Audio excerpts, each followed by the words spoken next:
Yo, what's up everybody, and welcome to episode 4 of the Lockdown Showdown, brought to you by the Bodyboarding News Network. Well, in this episode, we are discussing industry. We are talking to Seb Boulard, marketing manager of Pride Bodyboards, and we are discussing the impact that COVID-19 has on the bodyboarding industry.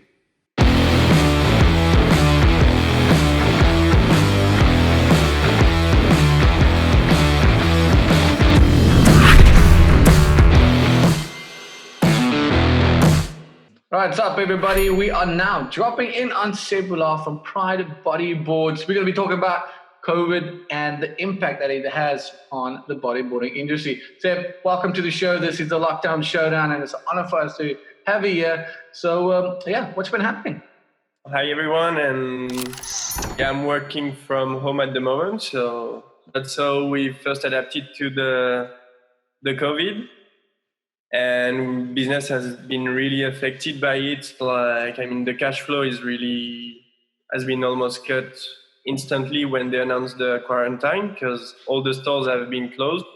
So these stores have stopped to buy gear, and that's the main source of income for the brand. So it's pretty tough, but we're working as much as we can and waiting patiently for things to come back to normal, if they get back to normal, and working on new collection, new product, innovation, and also focusing on content creation, as everyone is able to watch stuff and fully expecting us to release some cool stuff. So what is your role at Pride Bodyboards? What do you do exactly there? So I'm the marketing and team manager, and I'm also in charge of all the product development. So the design, new products, innovation when it comes to sustainability as well. And then we have also in charge of communication, and we have someone else called Simon who's been doing some edits as well, who is in charge of the creation of the content. So a good small core team that's diversified in doing a number of roles. And on top of us, there's Fred, our CEO, and Lionel, who works for the sales in Europe. Fred has had a crucial role in the crisis as well, because without the cash flow, we needed to come with a new financial plan to pay the wages for the riders, for the suppliers, and for the employees, which wasn't really easy, but we're lucky to have the company based in France, and France has put a lot of stuff in order to help companies to overcome the crisis. So basically, they pay the employees' wages, and they make up other stuff to make it workable for the companies. What other plans do you guys have around the response? Is there any new products that you guys are working on? Is there some sort of collaboration or anything like that happening right now? Not directly related to the COVID, but we're obviously working on next year's stuff, and as well on expanding the offer we have in the products. So we've got the new range of leash that will be really innovative in terms of what's possible for a leash, and it will be as well eco-friendly. I can't really say because we're going to announce it next month, but after the recycled fins and the recycled PE board, it's going to be our third range of eco-friendly product. And I'm also working on new products for that will come later this year. First, recycled board shorts from plastic bottles. Because I think there's not many bodyboard brands that offers good quality board shorts.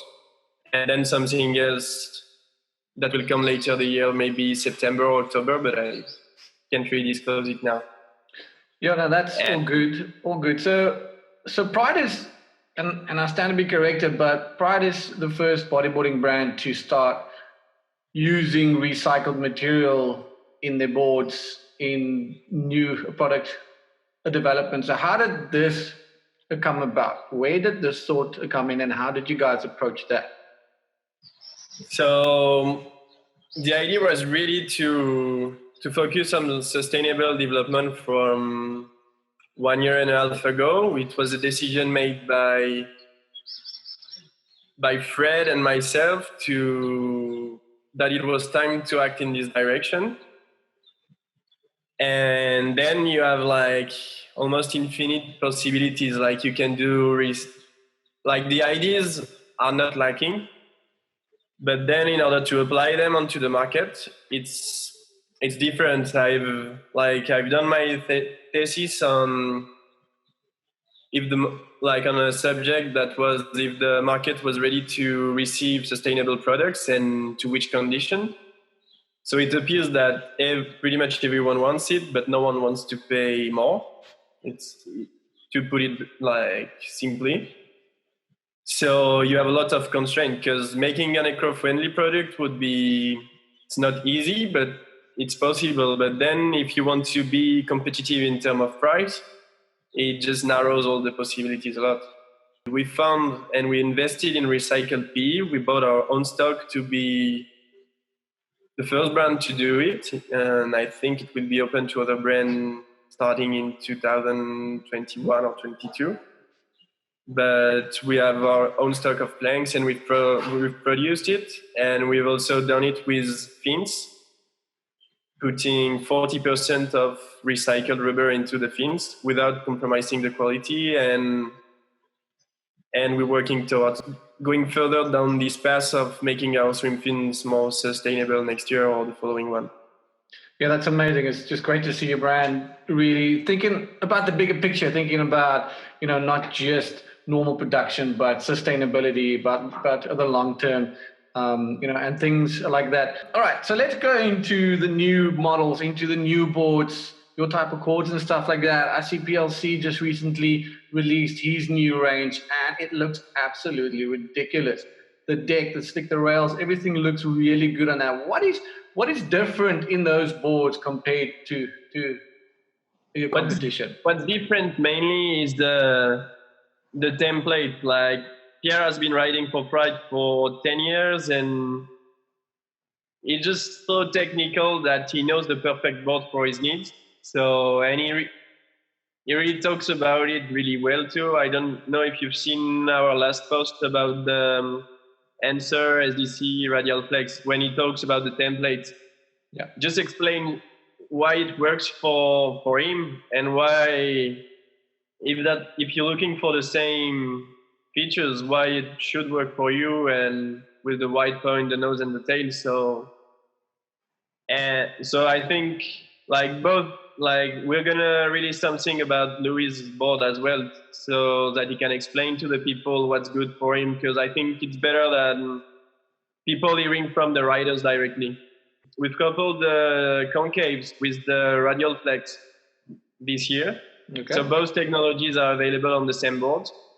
I've been riding it's a Guru one, which has the radial flex on it and the concaves.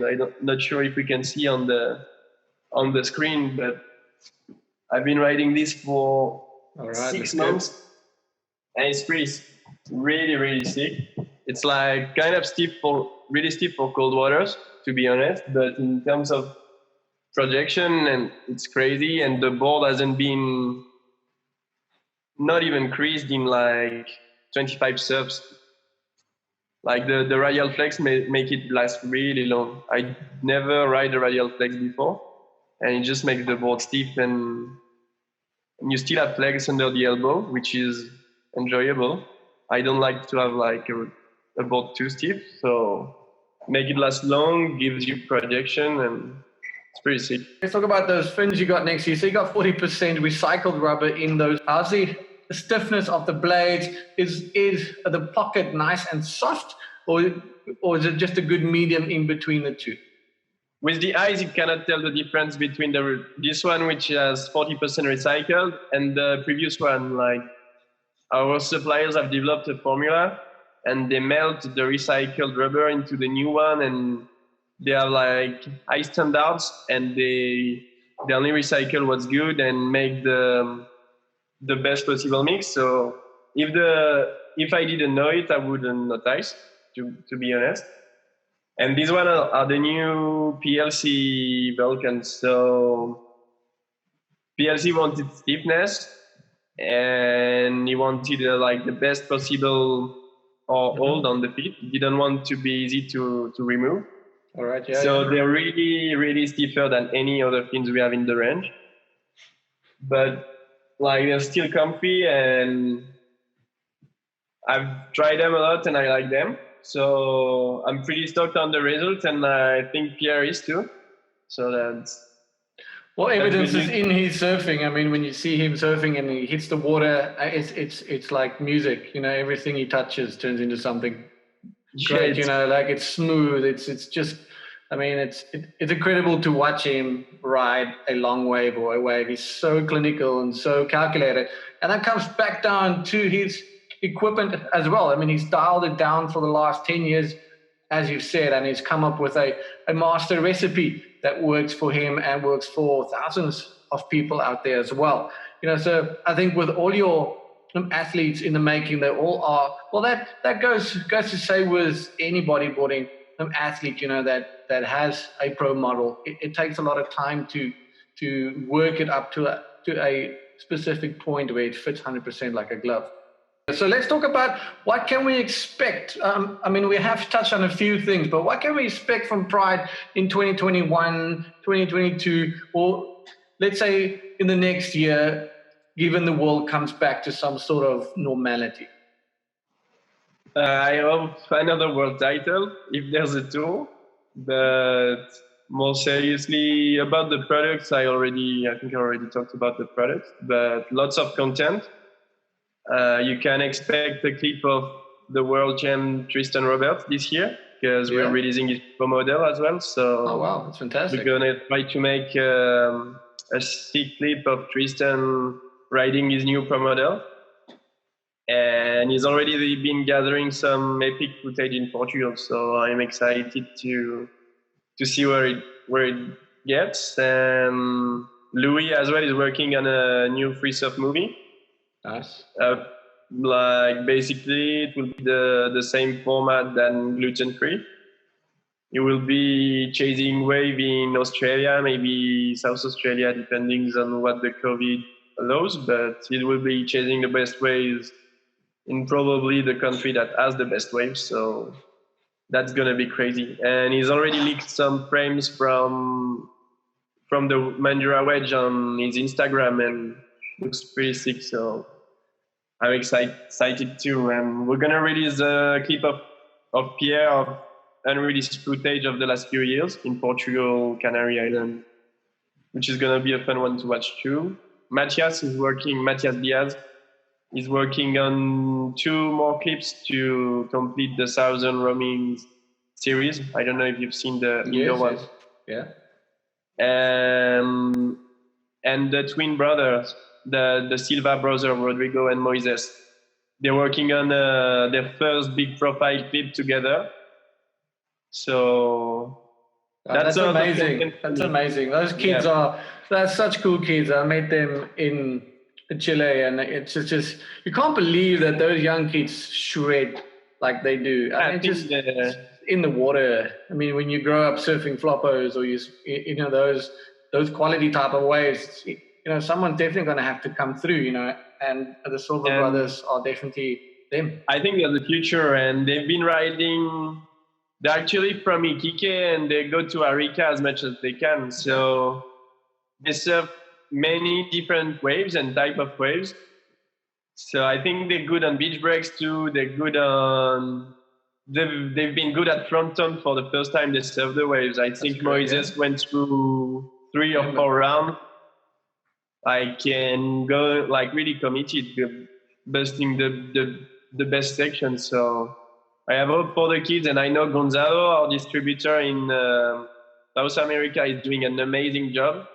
Like he's pushing them hard, and he makes them surf all type of waves, and he really wants them to be the next big thing. So I need, with the right support, they may become what everyone is expecting. So that's going to be exciting too.